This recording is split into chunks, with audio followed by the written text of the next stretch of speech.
si Sir Jerry Giliargan sang Metro Pacific Iloilo Water. Sir, maayong aga upod mo diri si Abian Ralph Mosqueda sa DYRP Live Radio Iloilo. Good morning, Bian Rout, no? Good morning sa mga tagpulamatik na naglantaw sa sining isa naman kabantog nga stasyonan diri sa Iloilo, ang Live Radio. Okay. Sir Jerry, engineer ka sa profession, sir, di ba? Yes, sir. Engineer.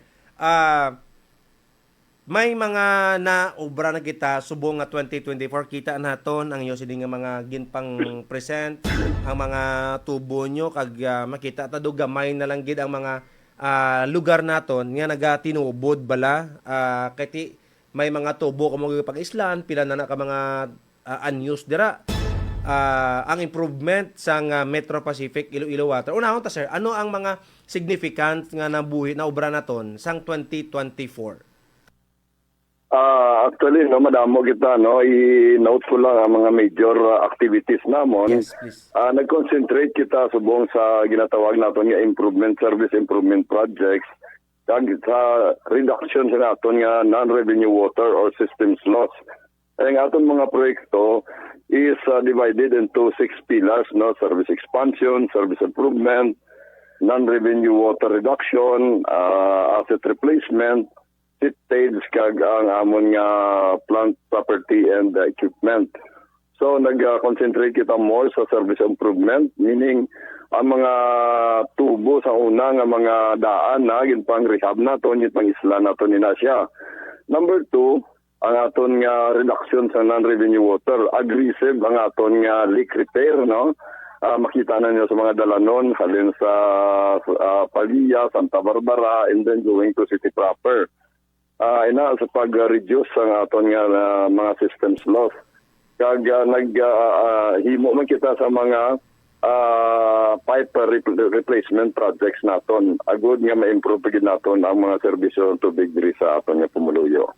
As of 2024, pila na tanan ka percent ang ato sini nga pang repair sir sa mga linya naton sa mga tubo ta nga mga medyo daan-daan na?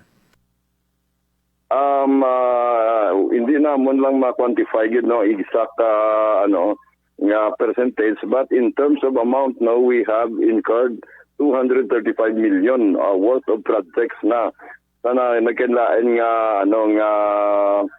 sa lugos, nga service area naton diri sa Iloilo.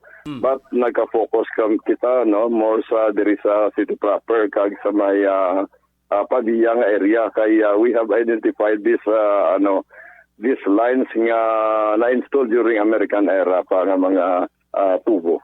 Sa mga losses bla naton sa tubig, nadala na diri sir ang pagmonitor sa mga nagapangawat sang tubig sa linya ninyo? Ang aton ginhimo is more on scientific approach, no. Naghimuan na kita sa mga hydraulic system. So, gin-divide nato ng bilog nga area namon, nga 7 municipalities kag ang city ng Iloilo, into 3 hydraulic areas. Meaning, ang mga dalagko nga tubong primary lines, inbutangan nato na sa metro. Ang mga flow meter, agad ma-identify naton kung di nagahadto ang mga leak, ang tubig naton, kag ma-account naton kung pila na siya ang volume, kag dira, kung diin ang area ang pinakadako nga losses dira, yun, divide pag natin siya sa gagmay, yung ginatawag natin DMA or District Metered Areas. So, himay-himay natin nila siya, meaning, ginbutangan pag natin sa mga metro, ang mga secondary lines natin.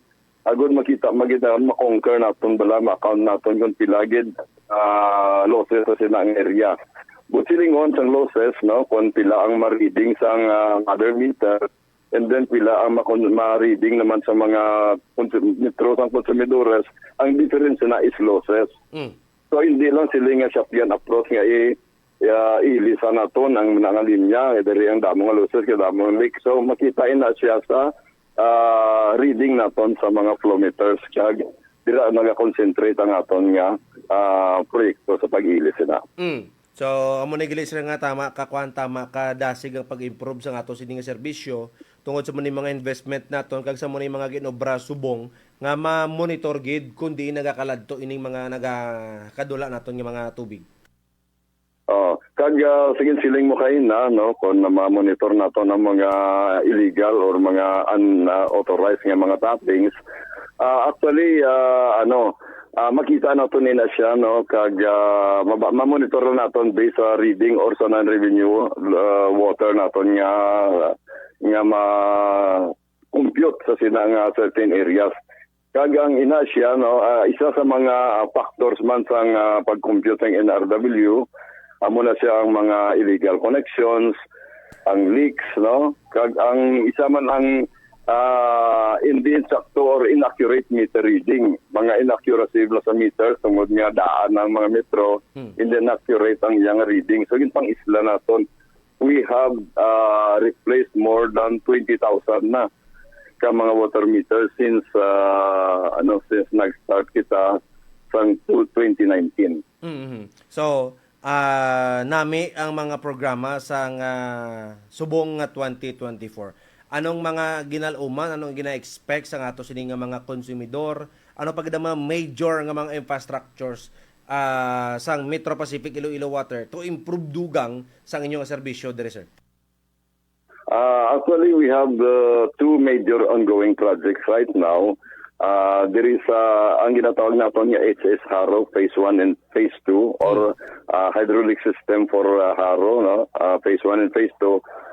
Nag-ilis kita dira sang tubo kag nagbutang kita sang 1,000 mm or 1 meter nga diameter o kadakuon sang tubo halin sa ungka Haro tubtob ina siya sa Haro Plaza. Kung ninyo makita na may mga restoration kita gin patigayon kay tungod ang ato nga pag-ubra dira no during night time kag gin-restore naton sa gilayon in preparation sa rush ng Christmas as well as preparation sa dinagyang. Number 2, diri sa may diversion road area no.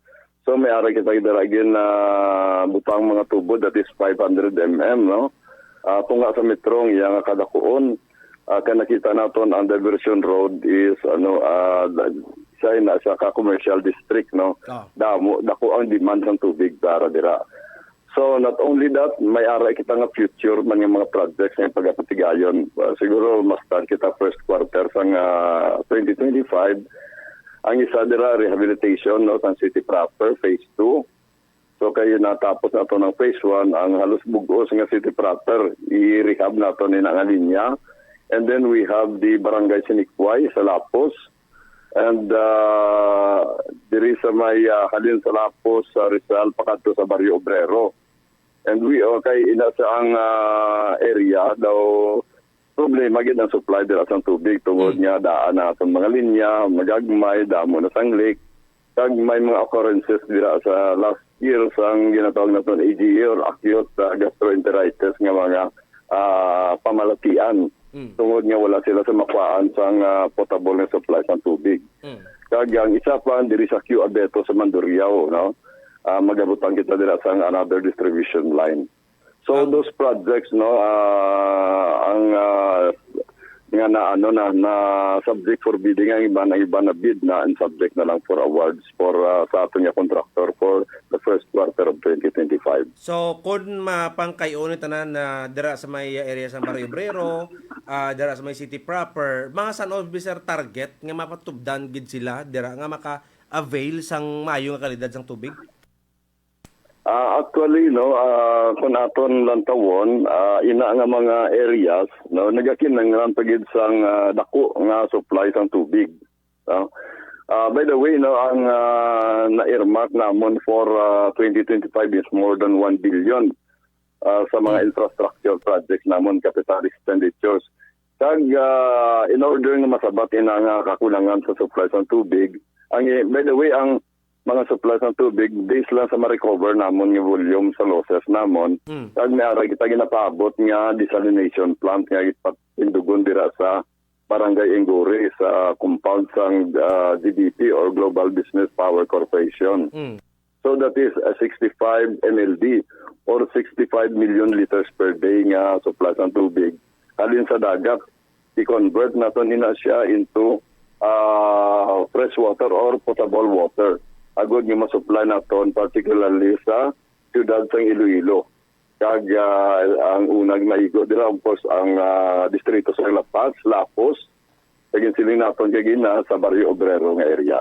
Oh, amo nang naistoryahan mo gabi ni Ma'am MJ mo nga sila kumamti ang city proper do so far do halin sa una duwag gid sila katilaw may mga tubo sila pero wala ga tinubod sige lang bayad nila minimum kagkon kaysa patubdan man pero hindi kabot kimbi damo mga leakage. So with this development malipay gid sir ang mga taga city proper dira sa may mga taga Barrio Obrero ako nya mga tiyo dagan igamuno nga munuha mabidang mga taga Metro Pacific kay wagi kami diya gapulaw gyapon kami diya sa GOB. So with this mga obrahon in the future maka-avail na sila sang matawhay kag banami nga serbisyo kag ang istorya bala nga mapatubod ka na lang sa imo sini nga gripo bala engineer. Tama abyan Ralph, no. By the way, may experience yan nilang amo sila nga nga sitwasyon na 2 years from now, no. Since nga ma-start pa ang construction period, it will took us 2 years construction period sang desalination plant, no? And it will be completed mga 2026. So by 2027 gid to save saying fully operational na siya nga planta. And we are to plan to have a groundbreaking on February, this next year. Siguro mga third week ng February, 2025 General.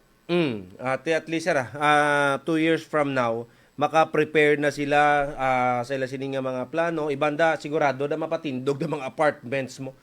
Bal nga namin ng tubig di subong samon may mga negosyo diri madamo naman ang mga maayo nga mga businesses nga magsulod dira sa pagsulod man sa maayo nga supply sa ato sining nga tubig dira sa may area sang city proper. Anyway sir, thank you so much sa paghatag tiyempo diri samon sa DYRP Live Radio. Agod nga mapabaluta man nga hindi lang bala siling nila nga permi nga may gubadalan si Metro Pacific lang ginabasol why sila kabalo nga may ginapang kayo gali kita dira to improve sang serbisyo sang ato sining nga Metro Pacific Iloilo Water.